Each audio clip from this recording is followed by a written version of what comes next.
Semangat pagi, semangat luar biasa. Bagong pasti bisa jos. Ternyata penyakit jantung ini kalau saya lihat-lihat itu memang penyakit mematikan di dunia. Tadi saya lihat di WHO itu ada 35% kematian akibat jantung koroner.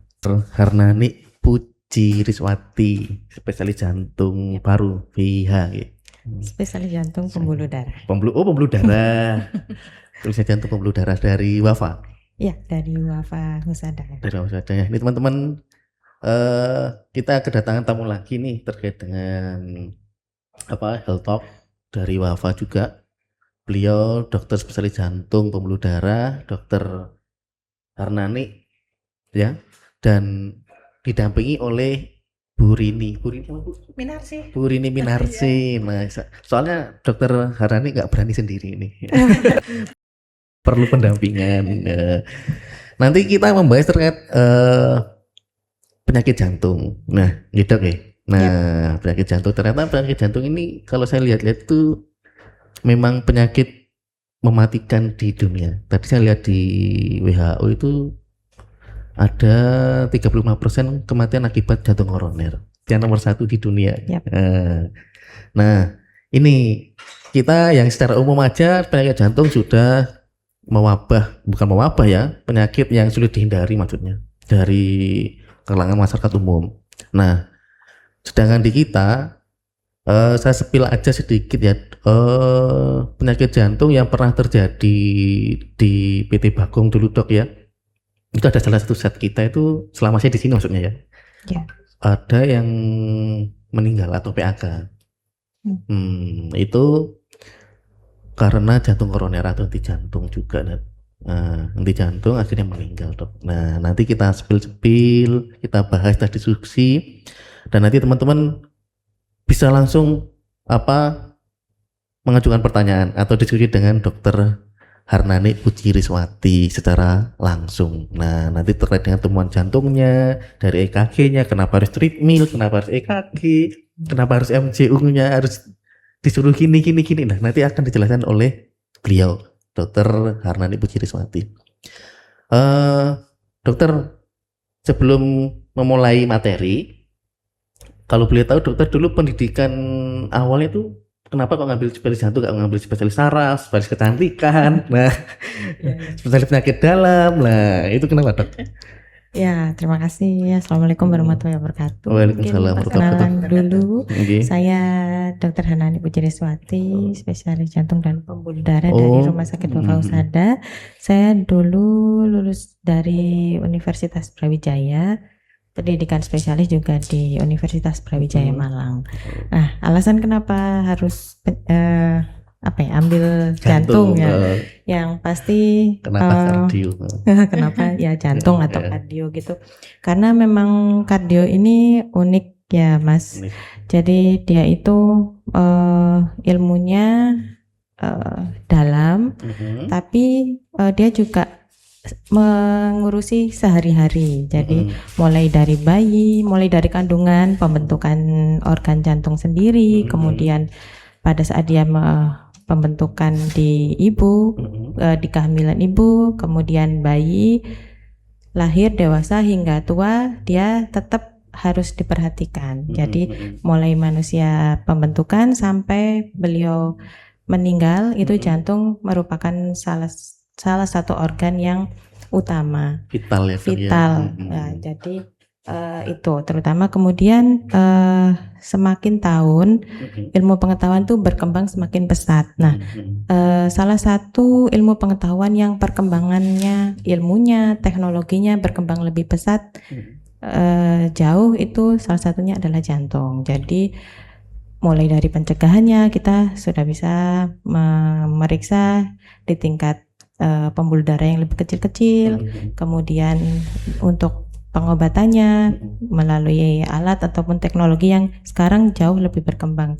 Termasuk di Indonesia sendiri sekarang tidak hanya di kota besar, baik di kabupaten maupun kota-kota kecil, sekarang alat-alat canggih di dunia kedokteran jantung ini sudah berkembang sangat pesat.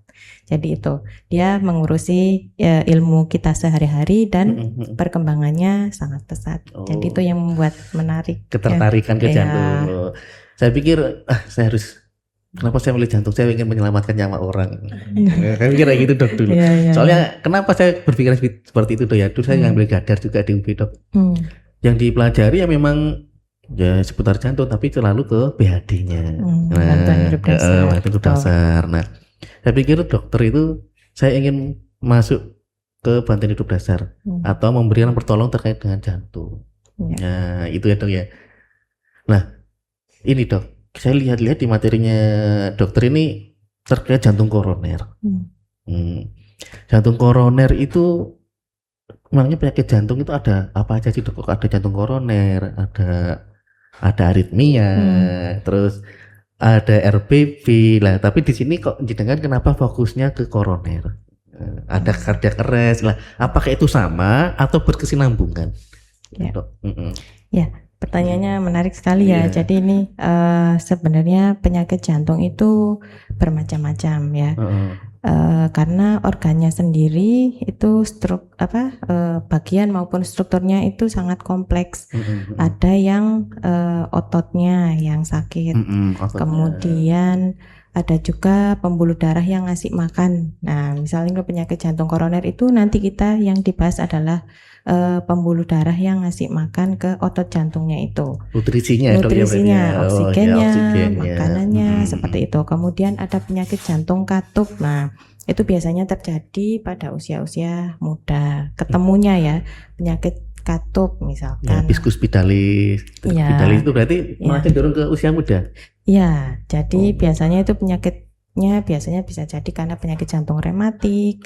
Biasanya muncul gejalanya diketahui usia 30, 40, sesak. Ternyata setelah kita lakukan pemeriksaan, katupnya ada yang bermasalah. Misalnya katupnya tidak rapat atau katupnya tidak bisa membuka secara lebar, secara sempurna kayak gitu. Itu karena faktor genetik atau pola hidup dok kalau yang rematik? Iya, karena katupnya tadi itu dok. Kalau penyakit jantung rematik itu biasanya terjadi karena awal ada infeksi, infeksi saluran nafas, infeksi kulit, ada bakteri tertentu yang dia dialami pada orang-orang biasanya pada usia sekolah SD, SMP. Nah, pada orang-orang tertentu dia memiliki kecenderungan tubuhnya itu imunnya atau antibodi tubuhnya dia istilahnya menyerang ya, bahasanya seperti itu aja di katup jantungnya. Nah, katup jantungnya ini terjadi pengapuran atau kalsifikasi sehingga dia tidak bisa membuka secara lentur otomatis atau kalau semakin lama dia kaku seperti itu. Nah, itu bisa menimbulkan gejala jantung juga, misalkan sesak. Nah, kalau yang paling banyak tentu saja penyakit jantung koroner ya, karena pola hidup, kemudian faktor risiko tertentu dengan semakin bertambahnya usia 40, 50, semakin hari ini semakin turun ya, usia di atas 35 sekarang juga sudah mulai banyak ditemui ada penyempitan jantung. Nah, penyakit jantung koroner itu apa sih? Itu penyakit jantung adanya penyempitan atau penyumbatan pada pembuluh darah koroner di jantung. Pembuluh darah koroner itu adalah pembuluh darah yang memberikan nutrisi maupun memberikan pasokan oksigen ke otot jantung. Otot jantung ini yang berfungsi untuk memompa jantung. Sehingga ketika dia mengalami penyempitan, otomatis oksigen maupun nutrisi yang dihantarkan akan berkurang. Ya. Kalau saya membayangkan ya dok ya, dari gambarnya panjenengan, itu kan arteri sklerosis atau adanya penyumbatan. Berarti ini penyumbatan ini adalah jantung koroner. Nah, penyumbatan ini disebabkan oleh Plaknya itu dari? Plaknya biasanya karena bisa penumpukan kolesterol, kemudian hipertensi atau tekanan darah tinggi yang tidak terkontrol dengan baik, pola hidup, seperti itu. Kalau hipertensi kenapa kok sampai menimbulkan plak tuh? Kalau kolesterol kan bisa ya. Kalau kita lebih kan kolesterol kan berarti kan lemak yang mengumpul. Kalau darah tinggi? Hipertensi juga. Jadi pada hipertensi itu dia kan semakin lama terjadi penyempitan, kekakuan pada otot jantung, pada pembuluh darah koronernya. Nah, hal-hal tersebut mengurangi elastisitas atau kelenturan daripada pembuluh darah itu sendiri. Gitu ya dok ya. Saya memang bayangin itu kayak selang dok. Kayak selang. Selang ada lumutnya atau ada pasirnya? Ada keraknya. Akhirnya airnya nggak mau ngalir. Iya dok ya. Mirip berarti ya dok ya. Iya betul. Kalau dari gula bisa nggak dok kayak gitu dok? Nah dari gula itu juga bisa ya. Jadi diabetes atau penyakit gula itu juga salah satu faktor risiko atau hal-hal yang menimbulkan penyakit jantung koroner ya. Tidak hanya dari penyumbatannya saja. Jadi penyakit gula sendiri dia bisa menurunkan fungsi daripada otot jantungnya. Nah, berarti kalau dari pembahasan yang disampaikan Dokter Hanani ini sebenarnya kita udah tahu loh. Apa sih jantung koroner? Ternyata itu sumbatannya itu ya bukan karena pasir gitu. Tapi karena yang kita konsumsi sebenarnya ya dok ya. Yang kita konsumsi. Nah, kalau saya ingin bertanya lagi dok. Tadi kan dokter menyampaikan adalah kolesterol. Ya, kolesterol ini ternyata dibagi jadi 4 dok. Ya dok ya, kolesterol total, LDL, HDL sama trigliserid. Nah, faktor resiko tertinggi terjadinya PJK ini dari kolesterol itu semuanya atau salah satu yang mungkin perlu kita perhatikan ini? Soalnya saya menemukan di beberapa teman-teman itu kebanyakan LDL-nya tinggi sama trigliseridnya daripada kolesterol totalnya gitu. Yang dominan itu yang mana dok? Ya, kalau memang biasanya yang biasanya sebagai prediktor ya. Prediktor itu apa? Kira-kira yang bisa memicu itu yang lebih banyak yang mana gitu. Biasanya memang LDL itu kalau semakin tinggi ketika dia mengalami, kita sebutnya oksidasi ya, atau radikal bebas yang berikatan dengan LDL itu, dia bisa menimbulkan membuat plak-plak itu semakin kaku, tebal, semakin mudah pecah seperti itu. Nah, untuk hal baiknya prediktor lagi atau hal-hal yang bisa memprediksi dia akan semakin bagus itu kebalikannya adalah HDL. Jadi sebenarnya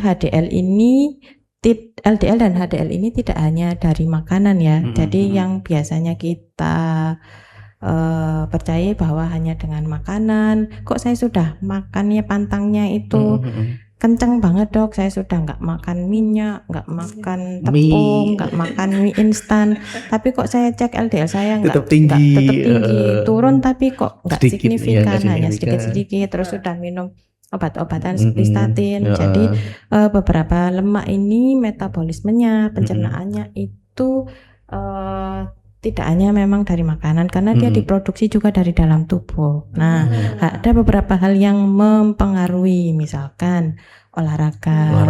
Itu bisa meningkatkan HDL. Atau itu tadi lemak baik ya, sebutnya seperti itu. Kemudian stres memicu juga. Stres juga memicu. Jadi stres memicu LDL-nya itu, memicu LDL tinggi dan terjadi si lemak jahat LDL. Ya, kemudian olahraga ringan rutin itu juga bisa meningkatkan HDL. Kalau boleh tahu, dokter menyampaikan olahraga ringan atau rutin. Nah, olahraga yang baik untuk pembuluh darah itu jalan kaki atau lari dok? Soalnya sekarang kan lagi tren-trennya kan lari pace itu. Ya kan, lari pace atau running gitu lah. Saya beberapa tuh saya lihat kalau pengen diet lebih baik itu jalan kaki daripada lari lah. Sedangkan lari itu kan bagus untuk kardionya, kan makin bagus ya dok ya.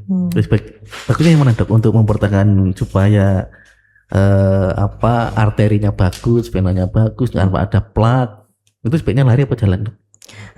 Itu pertanyaannya itu bisa tergantung masing-masing orang, Mas. Misalkan orang dengan kondisi namanya kita Taylor terapi ya. Jadi terapi tergantung dari masing-masing orang. Kalau misalkan orangnya tidak ada faktor risiko lain, misalkan tidak ada kegemukan, lututnya dia masih bagus, tidak pernah. Ya, kan biasanya kalau berat badannya berlebih, ya lututnya kalah gitu. Lututnya yang kalah. Nah, ketika lututnya kalah, kita tetap memaksakan untuk lari, beban yang di lutut itu nanti juga meningkat ya. Gitu. Jadi mungkin kita kalau misalkan ada kegemukan, kemudian ada hal lain misalkan pengapuran pada lutut, kita pilihkan olahraganya itu yang tidak menambah beban pada lutut. Misalkan sepeda statis. Ya. Durasinya, Dok? Durasinya kalau untuk durasi secara WHO memang 150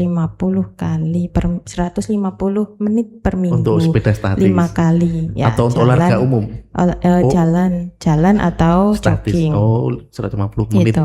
Per minggu ya, Dok ya? Ya, per minggu atau 30 kali per hari. 30 menit per hari. Per hari. Jadi ada rekomendasi nih dari Dokter Harnani ini. Jadi kalau memang untuk preventif ya, Dok ya, preventif atau pencegahan atau supaya jantung kita sehat itu jangan terpaku dari makanan terus ya, Dok ya. Jadi kesimpulannya gitu, Dok ya. Saya udah makan ini, makan itu, ternyata nggak turun-turun, ternyata kita nggak mau olahraga.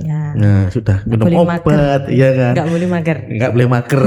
Lah ternyata sekarang kan zamannya scroll, Dok. Jangan scroll kan, Dok ya. Olahraga jari ya, Mas. Olahraga jari kan. Saya juga olahraga, nyekrol gitu kan. Ternyata itu yang bikin meningkatkan kadar plak di pembuluh darah arteri tanpa kita sadari. Jadi memang berkeringat itu penting. Nah, ya betul.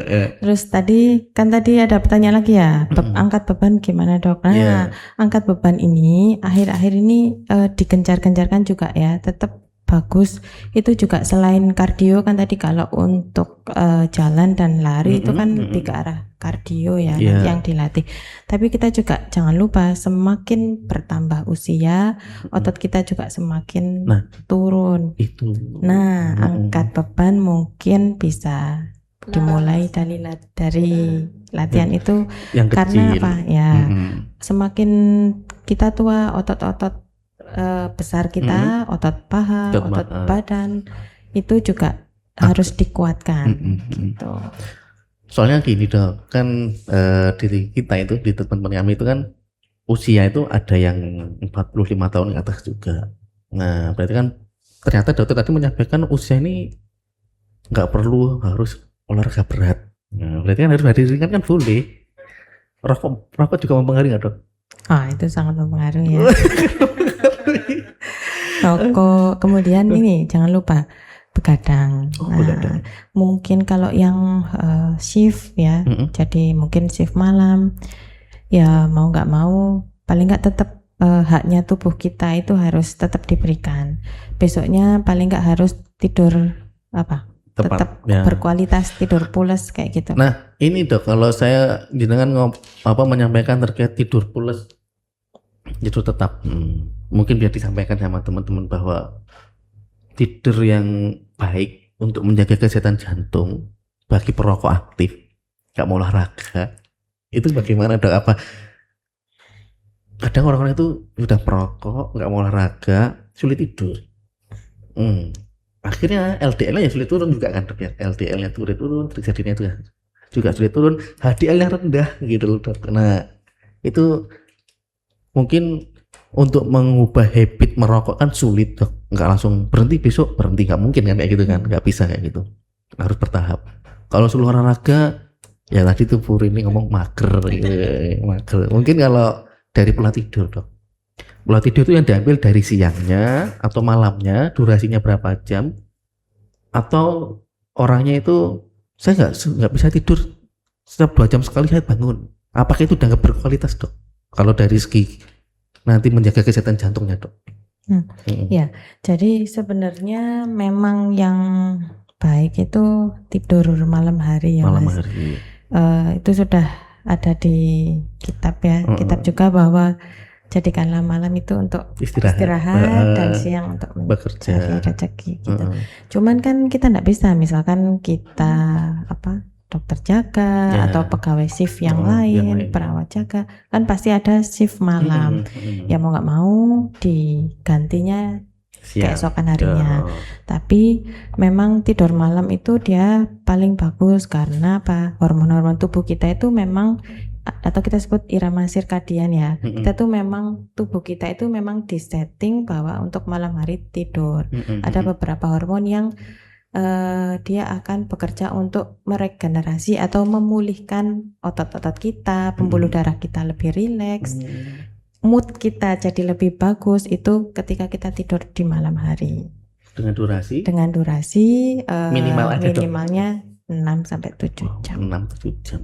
Nah, sepertinya agak sulit bagi teman-teman. Panjang ya Mas ya. Panjang. Nah, mungkin kalau mau misalkan malam nggak bisa tidur, itu tadi salah satunya olahraga. Ketika kita olahraga, kita nggak harus lari, volley atau kita padel kayak gitu. Stretching, kemudian kita duduk di pojok atau hang dead, itu benar-benar bikin tidur kita jauh lebih pulas ya. Dibikin capek gitu ya, jadi pulas. Ya, jadi kayak dibikin lelah dulu, stretching tubuh-tubuhnya. Jadi capek itu bisa karena capek, kalau kita ngomong capek itu capek bukan karena olahraga juga bisa. Capek karena bekerja. Capek tubuh sama capek pikiran. Nah, tapi itu malah yang bikin nggak bisa tidur. Nah, maksudnya capek pikiran kali ya. Berarti kan bukan itu yang dimaksud. Yang dimaksud itu bukan capek karena pikiran ataupun fisik ya dok ya. Karena kalau itu biasanya mempengaruhi malah kita nggak bisa tidur. Tapi karena yang dimaksudnya dokter Hernani adalah capek fisik. Nah, karena olahraga itu kan dopamin kita kan meningkat dok ya. Olahraga secara nggak langsung kan kita rileks, pembuluh darah juga mau menjadi baik. Nah, kita capek fisik, istirahatnya juga bisa maksimal dan berkualitas gitu. Tapi sekarang lagi marak yang orang senang olahraga di malam hari kayak gitu tuh sebenarnya. Iya dok, banyak yang lari sekarang dok. Ya, itu mungkin mungkin pada waktu siang hari beliau ndak berkesempatan, kemudian dia menghindari matahari, itu kan cewek-cewek biasanya gitu lari di dok, tengah kota. Saya tuh sempat pernah membaca atau apa ya dulu tuh, bahwasanya olahraga yang baik itu adalah di pagi sampai sore karena kadar oksigennya masih tinggi dibandingkan malam, kadar oksigen menurun. Nah, saya lihat di jalan-jalan sekarang itu orang-orang malah pada banyak yang lari sekarang itu, padahal kan kandungan oksigennya kan sudah berkurang. Gitu loh dok. Ya, jadi olahraga terbaik itu adalah olahraga yang dilakukan. Jadi bukan hanya jadi besok aja. Berarti kalau yang malam hari seperti diet masalah ya. Diet mulai hari ini, bukan diet mulai besok. Berarti itu yang teori kadar oksigen malam hari itu berkurang, digantikan karbon dioksidannya lebih tinggi. Kalau dibuat olahraga itu tetap bisa dilakukan dok ya?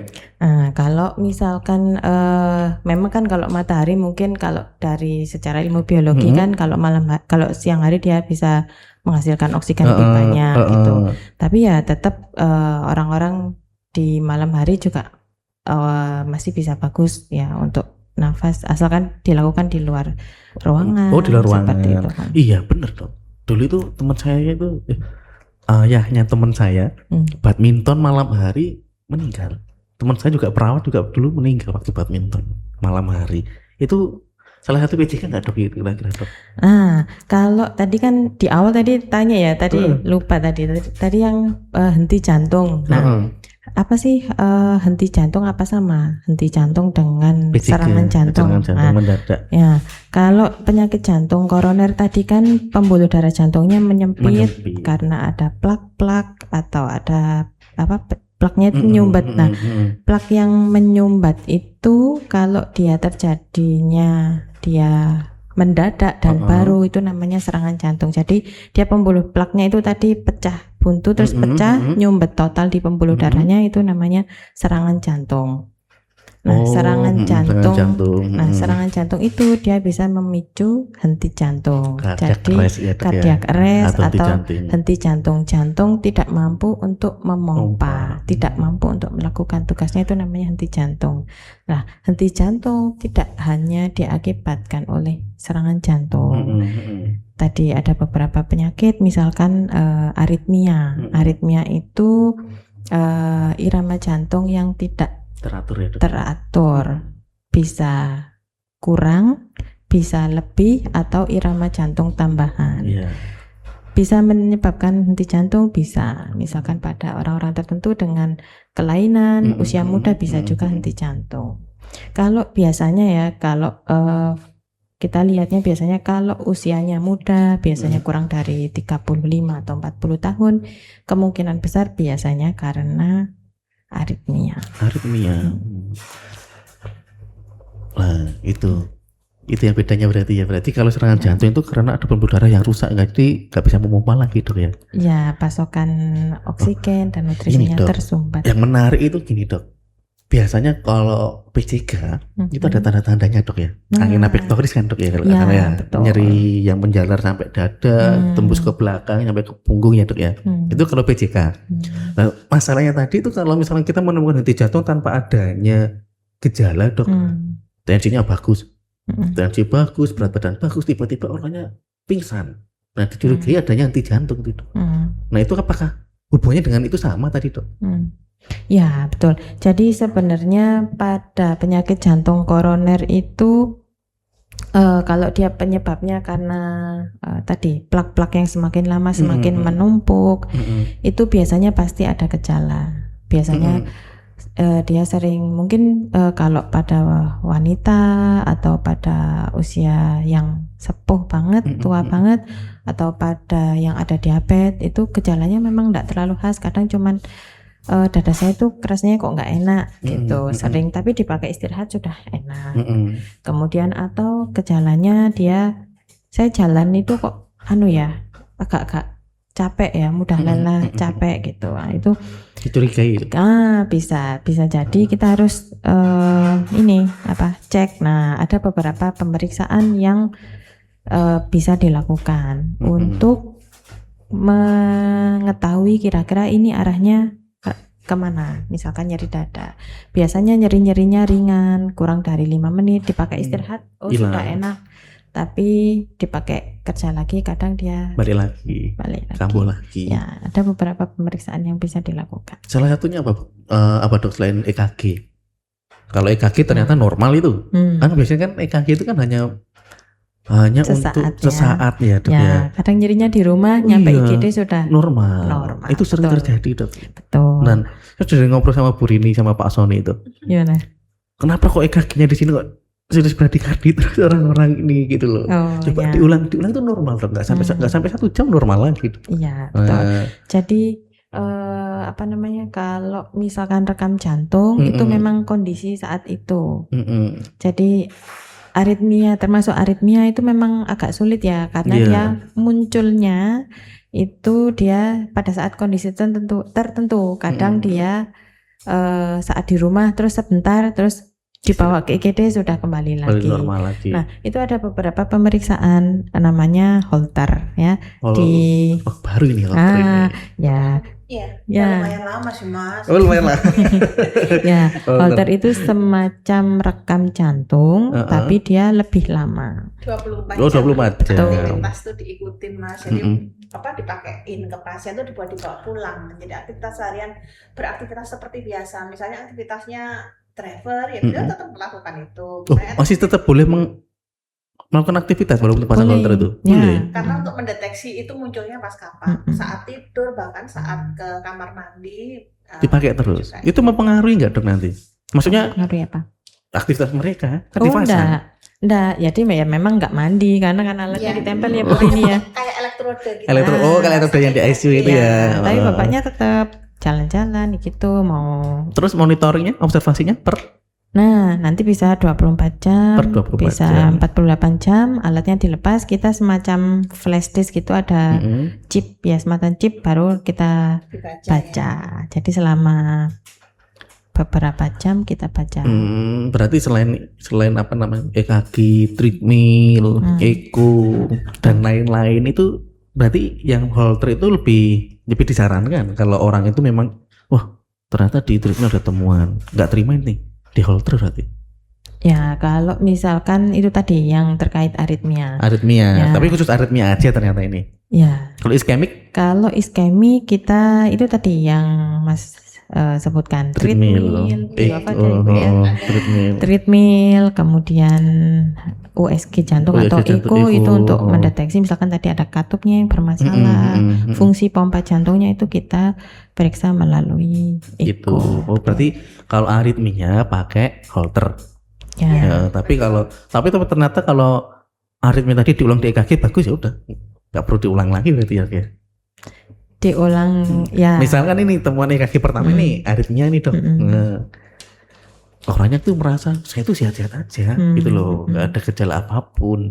Diulang EKG ulang baik. Bagus. Berarti nggak perlu Holter. Ya. Nggak perlu. Ya, tapi kalau tetap aritmia. Kalau tetap aritmia itu tadi kita lakukan Holter. Kalau misalkan Holter terus ditemukan misalkan muncul aritmia lebih dari berapa persen, kita biasanya 15%, 10-15% dan itu bergejala, ya kita lakukan tindakan. Atau kalau misalkan ringan aja, kadang kita hanya kasih obat-obatan aja. Melebar aja deh, jantung koroner kemana-mana akhirnya. Kalau alat deteksi jantung di kita ada juga yang pakai CT scan ya dok ya, untuk mendeteksi CT scan adanya plak di pembuluh darah. CT scan jantung. CT kardiak. Oh CT kardiak. Nah itu ya Bu, kalau di jantung CT scan ya bisa mendeteksi kira-kira plaknya itu berapa persen? Betul, bisa. Jadi untuk melihat plak yang ada di dalam selang tadi itu kan ada plak yang lunak, ada yang keras. Nah itu bisa juga dilihat dari CT scan jantung. Kalau yang lunak mungkin masih bisa dicoba diberi obati seperti itu. Tapi kalau yang sudah keras ya mungkin ada tindakan ya. Stand. Ya.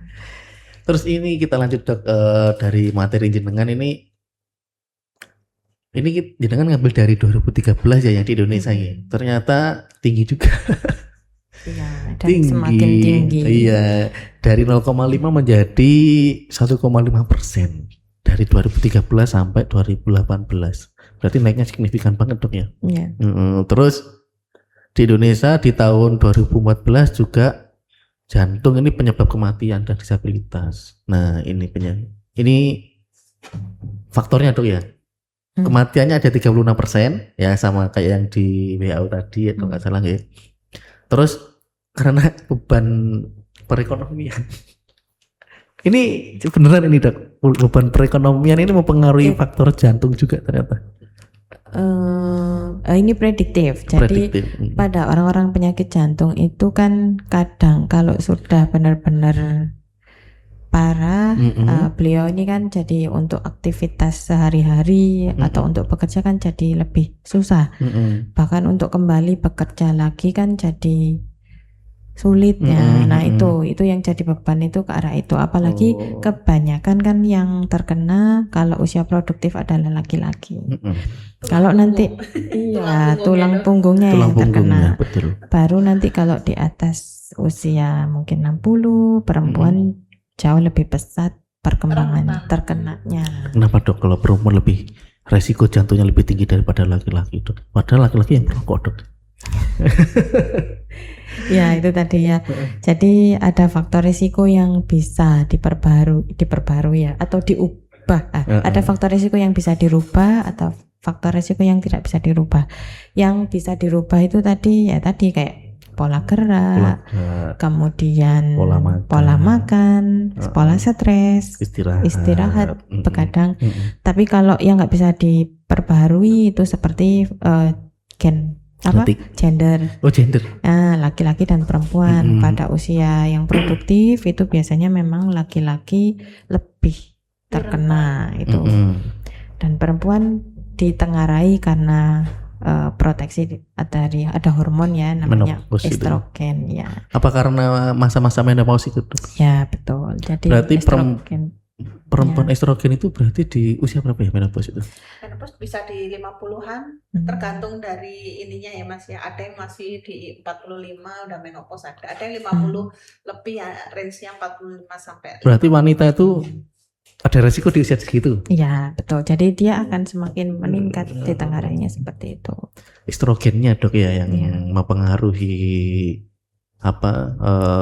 masalah jantung. Kalau boleh detail dok, kenapa estrogen itu bisa mempengaruhi masalah kardiovaskular bagi wanita? Nah, ya kalau untuk hormon estrogen ini dia memang berfungsi sebagai pelindung ya. Dia bisa melindungi endotel itu selaput daripada selang-selang tadi, selang-selang pembuluh darahnya. Dia tidak mudah mengalami oksidasi atau kerusakan lah intinya gitu. Tidak jadi dia lebih halus, kemudian dia lebih lentur. Berarti menjaga elastisitas ya. Elastisitas salah satunya itu juga. Cuma karena faktor usia, estrogen itu semakin lama semakin menurun bahkan hilang. Oh, berarti makanya di wanita itu berpotensi dan beresiko ke kardiovaskular itu di usia anggaplah 45 tahun ke atas. Gitu ya dok ya? Ya, di atas itu ketika 45. Dia mulai menopause. Nah, oh ini gambarannya plaknya. Tapi saya lihat-lihat itu di mananya dok ya itu?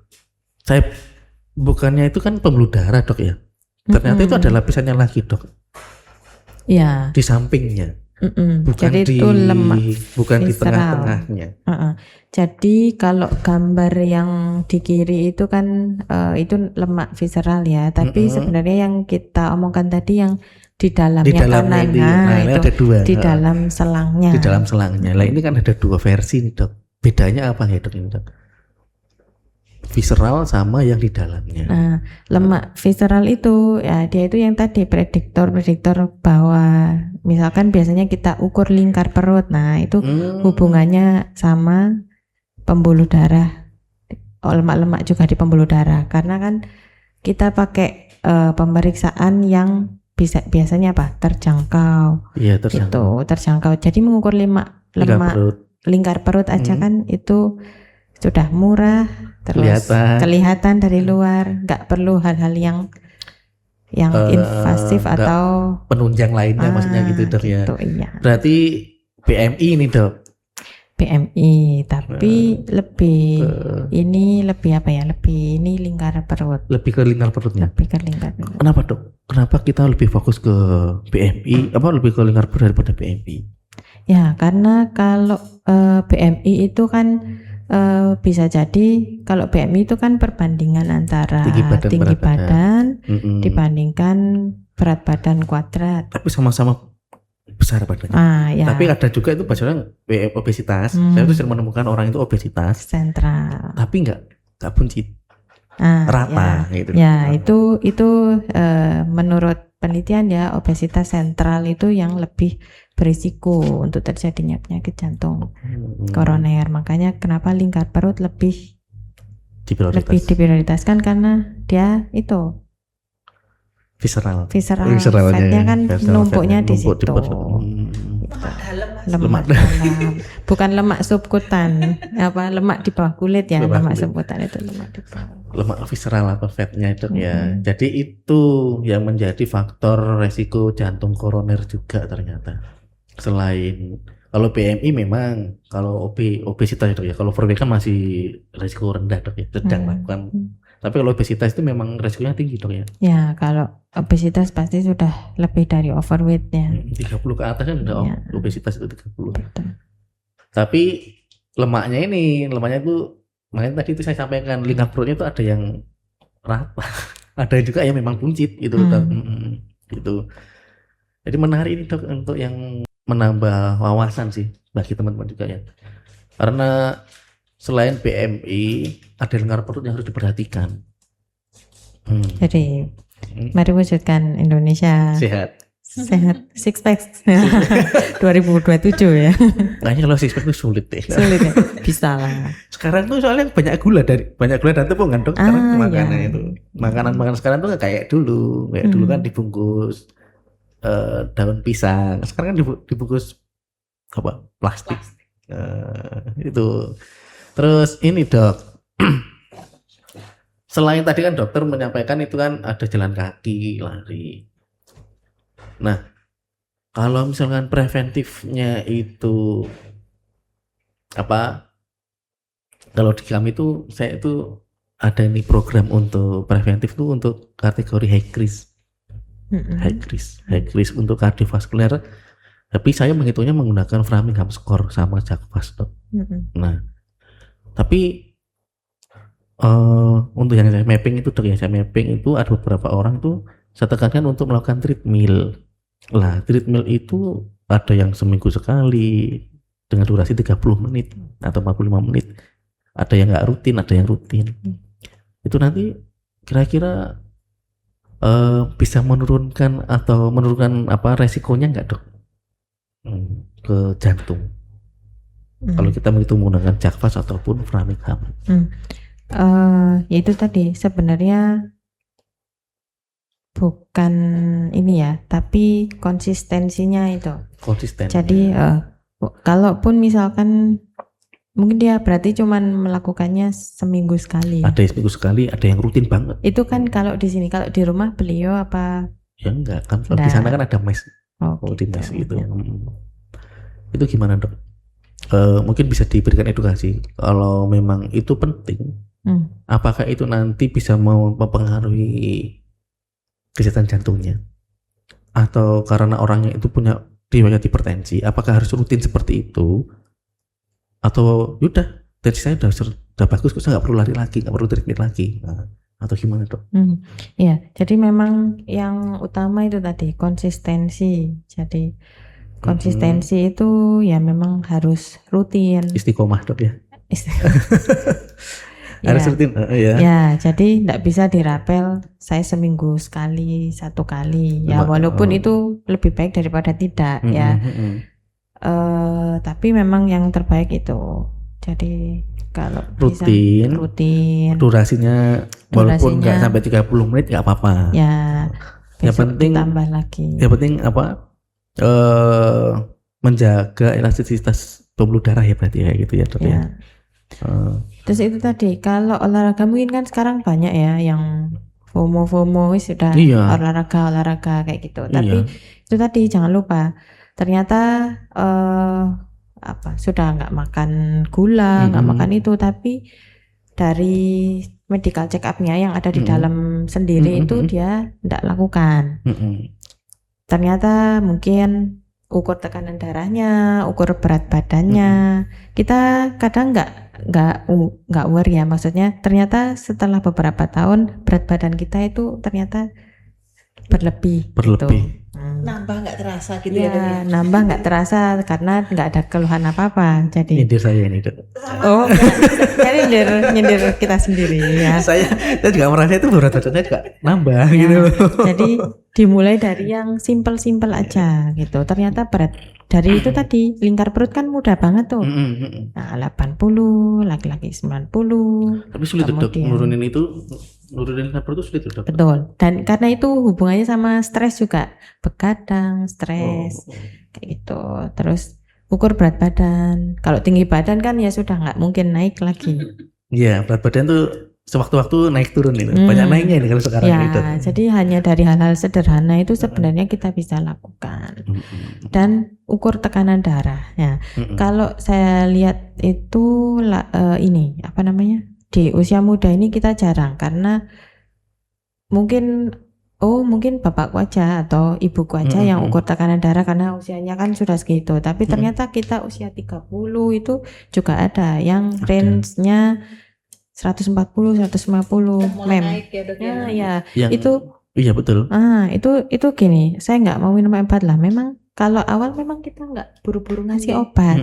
Dari pola hidup dulu itu targetnya di bawah itu dengan penurunan berat badan itu bisa menurunkan tekanan darah. Berat badan mempengaruhi gitu. Gula, ya.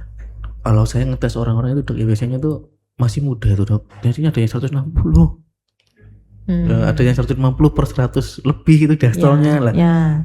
Ternyata saya gali itu memang dari orang tuanya itu ada yang hipertensi. Kalau kayak gitu orang tuanya hipertensi tapi mbahnya, neneknya, kakeknya itu yang ada hipertensi. Betul. Nah kalau yang seperti itu gimana tuh kalau yang udah usia muda? Dan bahkan teman saya itu waktu di saya tuh masih muda, masih usia dengan saya sama Mas Rizky itu sama. Terusnya 160 ke atas dok. Kayak loh, cuman nggak pusing Mas? Enggak Mas, loh. Serius enggak. Wah ini siapa ngeri loh kayak gini. Ya memang segini Mas saya nggak terasa pusing gitu dok. Ada riwayat ada dari keluarga mengakui. Nah itu gimana dok ya kalau orang sudah bekerja, sudah capek, stres kan pasti ada. Lah untuk mempertahankan tensi abang normal itu loh yang sulit untuk yang hipertensi itu kan susahnya kan nanti ke jantung juga akhirnya dok.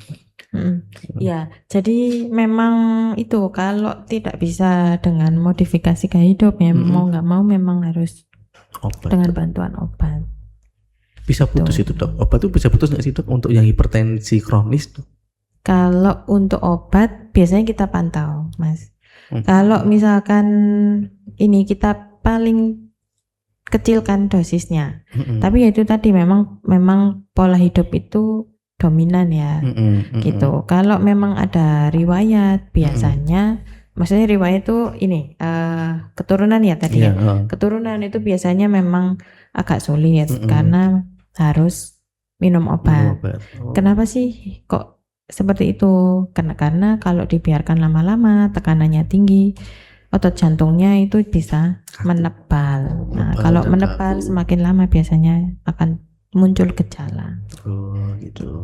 Menarik nih dok. Soalnya memang nggak hanya di usia 50 tahun ke atas. Ternyata itu ada teman-teman itu yang usianya memang di bawah 40 sudah hipertensi, tensinya tinggi, tanpa ada gejala.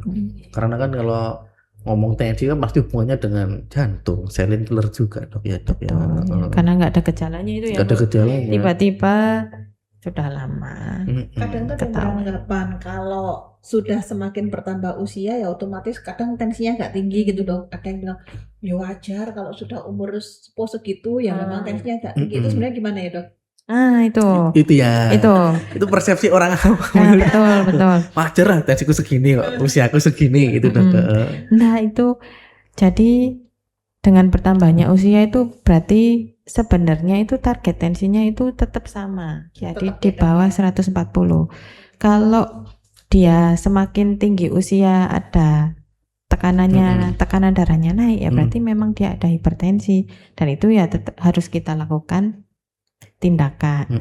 Tindakan tuh maksudnya apa? Berarti memang ada terapi gitu. Terapinya apa? Tetap pertama ubah pola hidup ya. Ngurangi asin. Nah, menariknya tuh orang Asia itu dia itu respon banget sama garam. Nah, jadi dengan mengurangi garam itu biasanya dia menurun. Lumayan signifikan ya dok untuk garam gitu ya. Kenapa ya dok ya natrium kok bisa memicu itu dok? Memicu ke jantung natrium. Ya, jadi itu tadi dengan natriumnya tinggi dia itu mengikat air, mengikat air, kemudian dia bisa mempengaruhi dari jadi itu prosesnya ada di tingkat sel ya. Dia intinya efek akhirnya adalah peningkatan tekanan darah. Mengikat air ya. Berarti karena garam itu mengandung natrium yang fungsinya itu mengikat air sehingga mengakibatkan tekanan darahnya tinggi, terus efeknya ke otot jantung cepat atau lambat kayak gitu dok. Ya jadi kalau ya alhamdulillahnya itu kalau masih hanya hipertensi aja atau tekanan darahnya aja yang tinggi itu malah lebih mudah. Ya, jadi semakin tahu awal dia ada tekanannya tinggi, lebih mudah untuk ngobatinya. Oh gitu. Jadi itu nanti tapi hipertensi itu juga berpengaruh ke otot jantung. Betul. Semakin lama otot jantungnya itu bekerja semakin Lambat atau cepat? semakin keras, Semakin keras berarti capek. semakin lambat Ya. berarti. Ya, karena kan tadi fungsinya jantung dia adalah memompa. Lah, memompa kalau yang selangnya itu Ada tekanannya sumbatannya. tinggi, memompa ke itu tekanannya tinggi, maka kerjanya kan semakin Berat ya, Dok. berat. Berat. Nah, Gitu. kalau semakin berat ototnya akan semakin Keras, tebal. keras, kaku. Oh gitu. Oke. Nah, jadi kalau misalkan sudah ada keluhan berdebar, nyeri dada atau sesak ampak atau mungkin mudah lelah aja ya. Saya biasanya naik tangga 1 lantai itu biasa ya, kan capek juga ya naik tangga kan ada, tapi biasanya 2-3 menit sudah lega. Tapi ini kok dipakai duduk kadang masih butuh 5-10 menit untuk kembali. Nah, mungkin itu bisa melakukan pemeriksaan minimal EKG. minimal EKG. Minimal EKG. Oh, oke, siap. Menarik itu, Dok, untuk menjaga jantung sehat kita, Dok ya. Tadi diet garam. Diet Ada garam. yang bilang garam sama vitsin itu lebih jahat yang mana ya, Dok? Apakah vitsin itu juga bisa Vitsin itu apa, Padahal- Dok?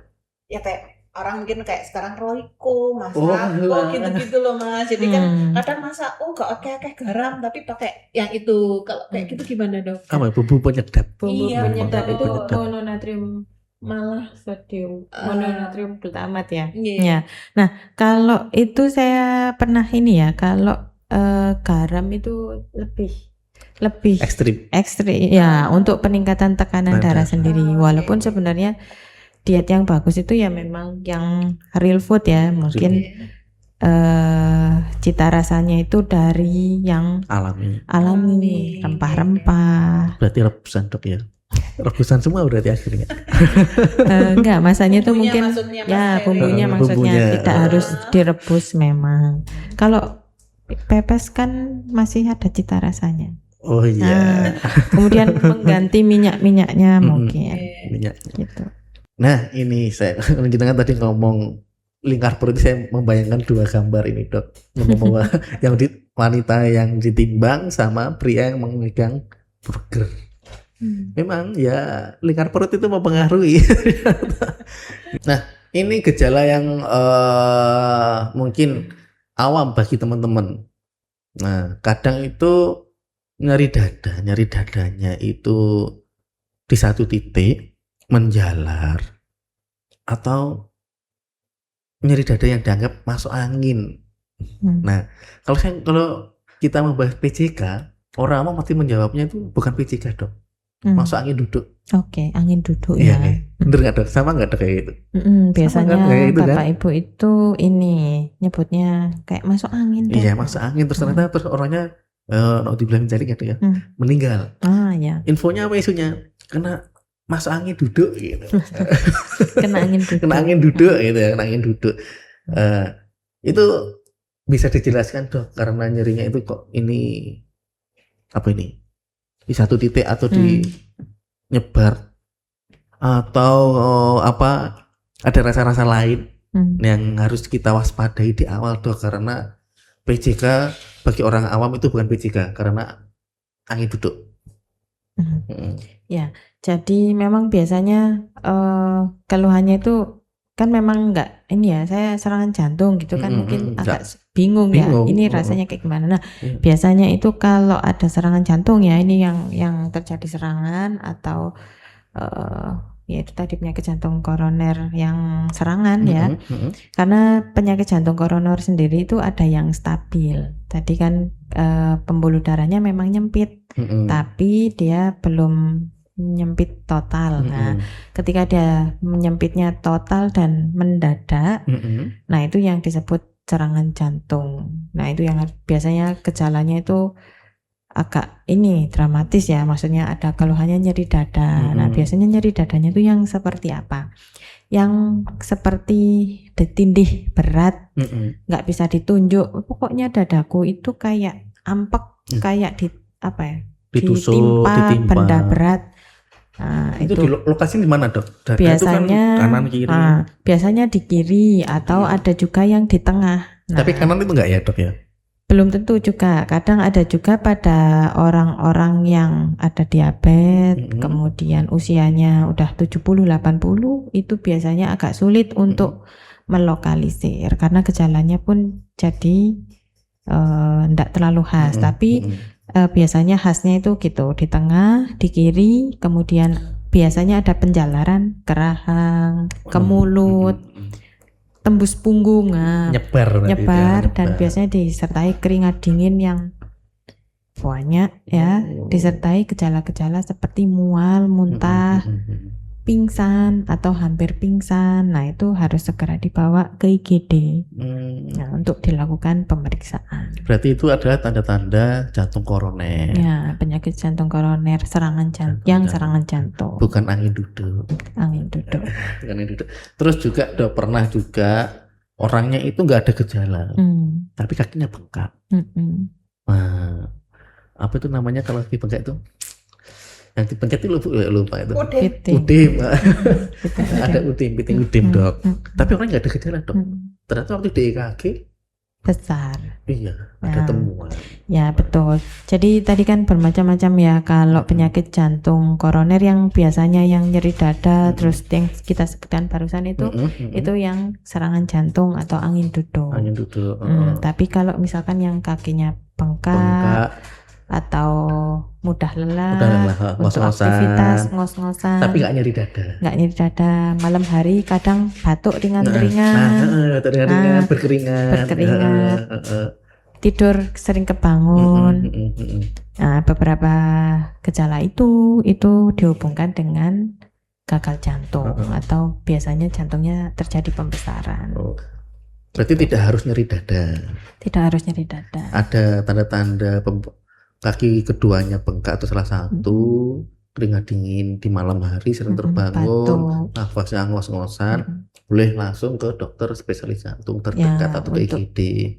Ya, untuk dilakukan pemeriksaan lanjutan. Betul. Karena kan orang-orang kan menyepelekan atau menganggap itu hal biasa, apalagi nanti sembuh sendiri gitu dok. Atau kebalikannya. Saya takut. Nah, kebanyakan itu. Saya takut nanti terjadi apa-apa di sana. Jangan-jangan nanti saya ketahuan sakitnya apa. Nah, itu. Yang medical check up itu sebenarnya mungkin ada kekhawatiran tersendiri ya. Nah, yang saya kalau sekarang saya lebih kekhawatiran ya. Jadi ada orang, waduh, nanti kalau diperiksa semuanya itu jadi ketemu yang aneh-aneh gitu. Jadi mikir nanti karuan nggak usah mikir gitu ya. Lebih baik saya nggak tahu daripada saya tahu nanti penyakitnya malah muncul, kepikiran. akhirnya nambah penyakit. Nah itu.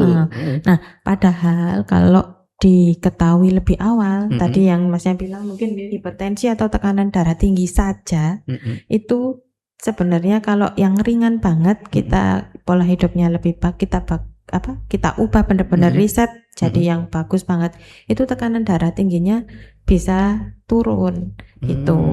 Nah kalau lebih awal kan semakin bagus. Iya, preventifnya lebih bagus. Betul. Kalau semakin lama tadi yang tekanannya tinggi, jantungnya ikut capek. Nah jadi lebih tebal. Nah kalau yang sudah tebal biasanya ya harus tetap minum obat gitu. Berarti nggak bisa stop itu obatnya itu dari ya. Nah ini dok, di sini kok apakah kita bisa mendeteksi penyakit jantung? Gambarnya kok pas treadmill ini. Bagaimana dok cara mendeteksi jantung secara selain EKG, selain lingkar perut juga, selain tensi, adakah lainnya dok? Ini kan menurut saya kan kalau tekanan darah, lingkar perut, saya anggap itu sudah masuk di ranah medis itu dok. Ya kan ya sudah masuk di lingkungan medis. Bagi orang awam apa sih yang apakah saya ini mengarah ke jantung ya? Kok tiba-tiba ada rasa ini, rasa itu gitu dok. Ya. Kalau mungkin yang nggak perlu pakai alat tadi, yaitu tadi kita tanyai ya. Jadi kita kalau penyakit jantung itu memang kita sebutnya bukan penyebab tapi faktor risiko. Beberapa faktor yang membuat orang itu meningkat angka kejadiannya. seperti keturunan tadi. Ya. Jadi kita tanyai atau kita telusuri ke atas ya, Mm-mm. orang tua kita, bapak atau ibu kandung Mm-mm. kita itu ada yang sakit jantung atau Atau enggak? ada riwayat tekanan darah tinggi apa enggak, ada Mm-mm. penyakit gula apa enggak, Mm-mm. kolesterolnya tinggi apa enggak. Nah, itu karena biasanya dia ada keturunan. Biasanya ya. Jadi Biasanya. tidak selalu 100% kalau bapak ibunya sakit saya pasti terkena terus enggak ngecek ya gitu. Terus yang kedua, kalau untuk penyakit jantung koroner, yang terbanyak kan penyakit jantung koroner itu memang pemeriksaannya kalau hanya deteksi aja tidak ada alat khusus ya, Harus kecuali di rumah sakit tetap harus pemeriksaannya penunjangnya ke rumah sakit. Tapi ada yang aritmia tadi. Nah, aritmia tadi itu yang nggak kelihatan itu tuh. Itu bisa. Jadi misalkan kita raba nadi kita itu pakai 3 jari. 3 jari nadi. Yang ujung kita itu kita raba di mana? Di radialis. Di radialis namanya, nadi pada lurusnya jempol. ini jempol. Sini ada ya. Betul, itu kita raba. Kita hitung dalam 1 menit itu ada berapa. Cepat kah? Misalkan 100, terus gimana denyutannya? Cepet, lambat, cepat, atau dia teratur apa enggak? Kalau ada misalkan dep teratur berarti kan normal, aman. Tapi kalau ada dep terus hilang dep. Nah, itu aritmia. Jadi irama jantungnya enggak teratur, mungkin kita harus lakukan pemeriksaan rekam jantung. Berarti ini yang sederhana itu bisa dilakukan teman-teman ini yang mandiri maksudnya. Mandiri. Apakah kita aritmia atau enggak? Jadi saya sampaikan ya, kita cek nadi ini kalau detaknya ya, dep-depnya itu teratur berarti aman. Tapi kalau ada berhenti 1 dep, terus ada selang, ya nggak lama sih selangnya, beberapa detik nggak sampai lah kayaknya, langsung muncul dep, berarti berhenti lagi, terus muncul lagi, berarti itu sudah dikategorikan aritmia. Gitu ya dok. Ini dok, kalau yang ini dok 40 tahun, nah itu kan ada 40 tahun itu, dan adanya screening diabetes itu dok. Lah 40 tahun ini perlu penghitungan CV diri nggak sih dok? Soalnya saya lihat di teori itu kan CV diri itu memang hanya untuk usia 40 tahun ke atas ya. Itu berlaku nggak sih dok kalau untuk yang usia-usia kita gini dok? Nah itu tadi, jadi penyakit jantung ini faktor resikonya itu semakin tahun, semakin hari sekarang itu semakin ke arah yang muda, yang untuk penyakit jantung koroner. Kenapa? Karena pola makan kita, pola stres kita, mager itu sekarang semakin tinggi ya. Kalau dulu mungkin kita nggak ada pesan makanan lewat online kita jalan. Itu olahraga itu. Itu termasuk ya nambah cut kalori, nambah aktivitas gitu. Tapi sekarang pakai duduk aja sudah pesan semua. Ya memang lebih praktis, tapi untuk kita jadi kurang gerak. Itu yang mempengaruhi dok ya berarti ya. Berarti intinya tetap di rentang usia berapa dok kita bisa melakukan CV diri dok? Mungkin di atas 30, 35 itu sudah mulai waspada. Sekarang banyak banget yang usia di atas 35 itu penyakit jantung koroner. Obesitas semakin meningkat gitu. Berarti memang kita wajib ya, bukan wajib ya. Jadi CV diri itu memang kita ambilnya dari kolesterol juga sebenarnya. Ya kan, kolesterol HDL-nya dok ya. HDL sama tensi sama gula darah. Nah, itu memang harus MCU. Berarti itu harus MCU. Berarti usia 30 harus wajib MCU. Lebih baik seperti itu. Karena tadi itu semakin awal, semakin simple yang bisa kita lakukan. Oh iya. Ini ada pencegahan PJK, nah jantung koroner. Ini kan sudah disampaikan dokter tadi ini. Ya sudah disampaikan. Kira-kira kalau MCU, kalau saya ini sudah disampaikan tadi di materi sebelumnya dok. Ini kan pasti hubungannya nanti ada pemeriksaan. Saya nyambung ini terkait dengan MCU dok. MCU itu sebaiknya itu baik untuk usia 30 ke bawah. Makanya 30 aja Bu ya. 30 tahun sampai 40 tahun, terus 40 tahun sampai 60 tahun. Itu kira-kira adakah estimasi waktu MCU sebaiknya itu 3 bulan sekali, 6 bulan sekali, 8 bulan sekali, atau 12 bulan sekali? Itu ada nggak sih Dok kayak gitu Dok? Kalau misalkan dia itu ringan, bukan maksudnya yang tidak ada faktor risiko yang berat-berat, mungkin setahun sekali itu cukup. Kalau yang usianya 50 ke atas? 50 ke atas, 6 bulan sampai 12 bulan. Itu untuk mendeteksi jantungnya juga ya nanti ya? Oh ya, biasanya ini kita bandingkan saat ini dengan tahun-tahun lalu. Jadi kalau ada data itu akan semakin mudah kita, ternyata dari kolesterol ini kenaikannya signifikan nih, gitu. Atau turun ya. Kita cari tahu kenapa penyebabnya, gitu. Ternyata mungkin memang bapak ini ada keturunan atau apa, itu pasti pendekatannya lebih beda lagi. Berarti memang diwajibkan. Ya, kecuali kalau memang yang sudah ada penyakit jantung, nah itu lebih atau penyakit gula itu lebih lebih cepat lagi, mungkin 4 bulan untuk cek untuk kolesterol dan gula. Itu berarti nggak perlu MCU full kan? Enggak, hanya tertentu yang resiko. Biasanya dia berubah. Jadi kayak misalkan treadmill itu biasanya tidak terlalu beda secara signifikan dalam 1 tahun. Berarti kalau yang orang-orang di usia 40 tahun, nah anggaplah Dok yang 40 tahun itu bisa kita lakukan 4 bulan untuk mengecekkan profil lipid, kolesterol tadi sama EKG.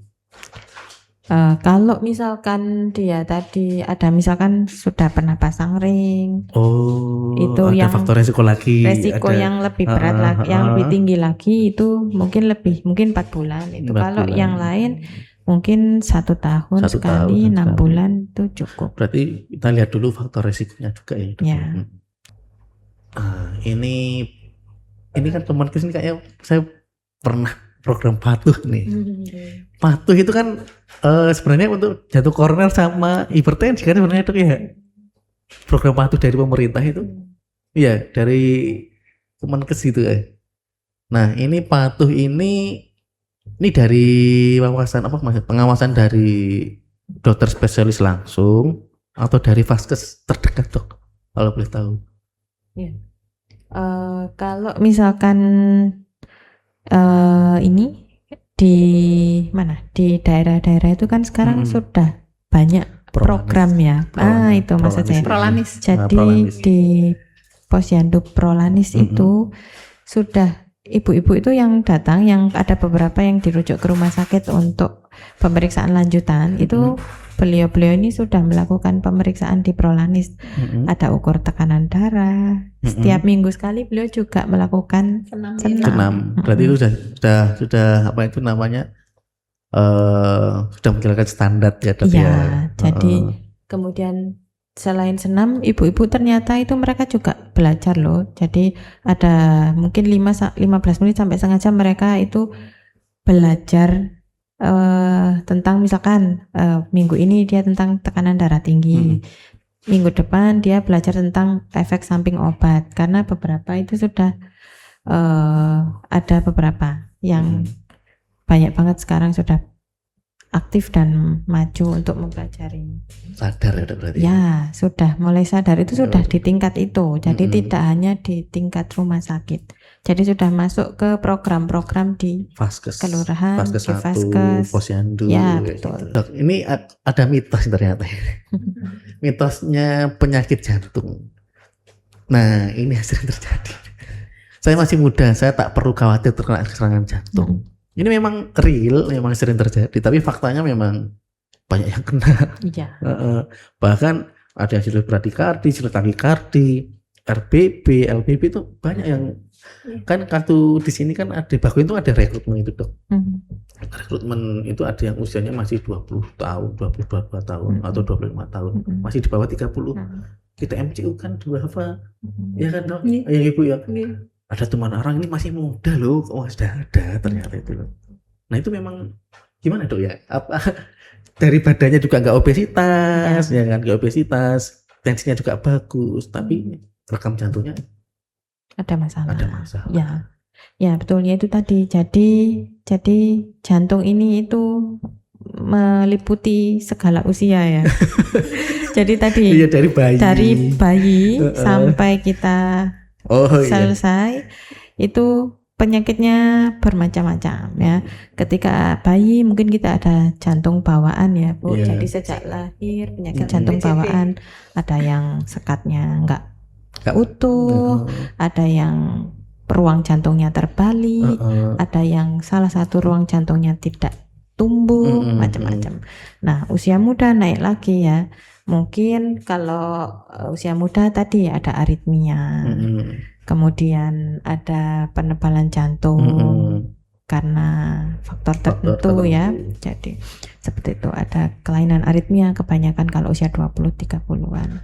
Terus naik lagi usia 30-40, faktor risiko tadi pembuluh darahnya yang kena kaku, kemudian penyakit jantung, hipertensi 50 tahun naik lagi sampai banyak ke situ. faktor ternyata. Banyak, iya. Jadi luas sekali penyakit jantung. Jadi penyakit jantung itu memang yang umumnya mematikan memang penyakit jantung koroner. Tapi jangan lupa yang usia-usia muda, atlet terutama itu, atlet itu juga biasanya bradikardi. Nah, kita cari tahu dulu bradikardinya ini, bradikardi itu nadinya cenderung lebih rendah daripada orang normal. Nah, itu dok. Kita sampaikan tadi. Sering terjadi itu dok. Iya, jadi bradikardi itu kalau memang dia itu memang struktur struktur jantungnya itu masih normal, orangnya olahragawan, ya mungkin itu adalah adaptasi tubuh ya. Jadi adaptasi tubuh berarti itu normal. Tapi kalau memang dia ada nadinya rendah, ternyata jantungnya ditemukan penebalan yang tebal banget, bisa jadi itu ada kelainan namanya HOCM atau hipertrofi. Kardiomiopati ya. Itu ya ada kelainan jantung tersendiri yang bisa diketahui nanti lewat pengukuran alat-alat. Ini ada mitos lagi dok. Wanita tidak perlu khawatir karena pria lebih sering terkena serangan jantung. Faktanya, yang sudah sampaikan Cira tadi, wanita lebih beresiko ternyata saat masuk masa-masa menopause. Ada mitos lagi, orang kurus tidak beresiko mengalami gangguan jantung. Faktanya yang kita bahas tadi nih barusan, saya menemukan BMI normal dan lain-lain, ternyata waktu di EKG ada temuan, tapi tanpa ada gejala gitu. Next Mas Ki. Nah, udah check up tadi nih ya, general check up tadi ya. Ini panjang tapi nanti ya intinya general check up itu penting, walaupun di orang-orang tertentu atau mungkin di saya sendiri juga kalau tahu jadi semakin khawatir, tapi dengan semakin tahu lebih awal terapi yang mungkin diperlukan jadi lebih sederhana. Ada tindakan preventif, pencegahan yang baik dan perbaikan pola hidup sih dok. Ya, kalau dengan mineral check up itu. Jadi kita tahu apa yang harus kita lakukan ke depannya gitu. Next Mas. Nah, ini latar belakangnya. Ini sudah general check up semua ya Mas ya. Yang tadi kita bahas tadi nih masalah general check up ya. Dengan usia berapa sih kita harus general check up tadi sudah. Next Mas Ki. Nah, general check up tapi teman-teman udah paham ya. General check up itu kan MCU, ya kan, medical check up.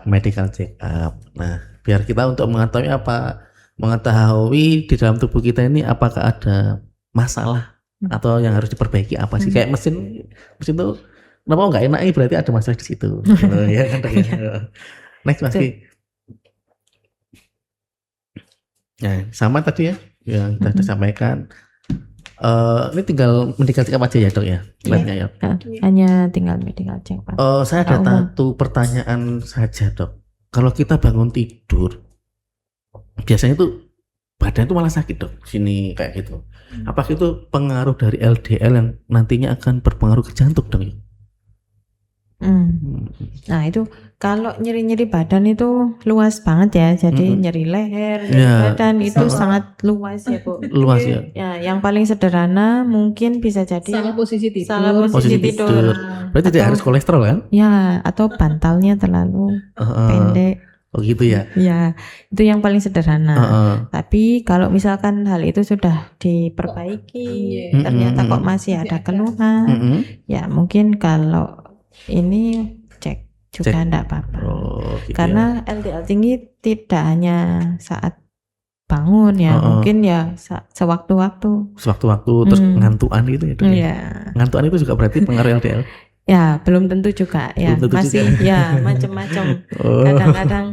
Kadang-kadang tapi intinya dengan medical check up itu jadi kita Lebih tahu. tahu. Jangan-jangan ngantuan itu memang kita aja lagi moodnya nggak enak atau ya karena ngantuan Kecapean. ya luas Heeh. banget. Luas.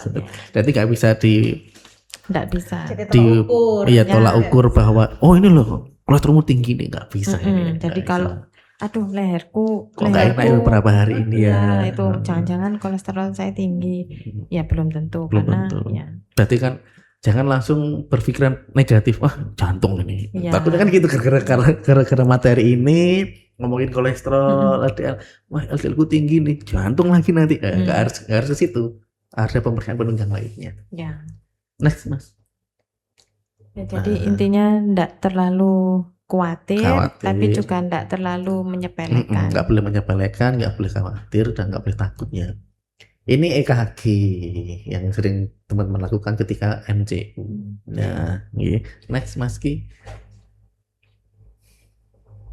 Nah, ini pemeriksaan tensi ya, udah ini familiar banget sama teman-teman ya. Iya, Tensi tadi udah dibahas panjang lebar sama dokter. Next. betul. Ini pemeriksaan gula darah dan kolesterol yang bisa menyebabkan penyakit jantung. Karena stroke itu salah satu penyakit jantung juga ya, Dok ya. Penyakit pembuluh darah. Pembuluh darah. Ya. Oh. Tapi stroke juga bisa karena gangguan irama jantung ya. Ya, jadi stroke ada dua ya, yang Ya. stroke sumbatan sama stroke perdarahan. Kalau yang perdarahan ya pasti karena tekanan darah yang tinggi atau Sumbatan tadi. gangguan bentuk dari pembuluh darah yang di otak. Tapi kalau yang sumbatan bisa juga karena gangguan irama jantung ya, salah satu penyakit jantung. Oke, next. Udah habis? Udah ini kayaknya terkait Oh iya, medical check up sudah disampaikan tadi. Ya. Itu tadi yang disampaikan oleh dokter siapa sih? Lupa Dokter saya. Hernani. Dokter Hernani, mohon maaf dok. Dokter Hernani ya, terkait menjaga kesehatan jantung. Kenapa nggak membahas lebar? Karena memang fokusnya ke jantung koroner. Jantung koroner itu memang hubungannya dengan medical check up, ya kan, dengan kolesterol, LDL dan trigliserida. Mungkin itu nanti yang bisa disampaikan oleh Dokter Hernani. Tujuannya apa? Tujuannya biar kita itu nanti biar bisa menjaga kesehatan jantung kita. Lebih aware dengan Betul, diri aware kita diri ya, Mas kita. ya. Terima kasih Dokter Hernani dan Bu Rini atas Makasih. kehadirannya. Senang Materinya hati. sangat bermanfaat bagi kami. Ya, Alhamdulillah. semoga kita juga bisa menjaga Kesehatan. kesehatan jantung kita. Ya, terima kasih kehadirannya. Selamat siang. Wassalamualaikum warahmatullahi wabarakatuh. Semangat pagi, semangat Semangat luar luar biasa. biasa. Bagong Bagong. pasti bisa jos.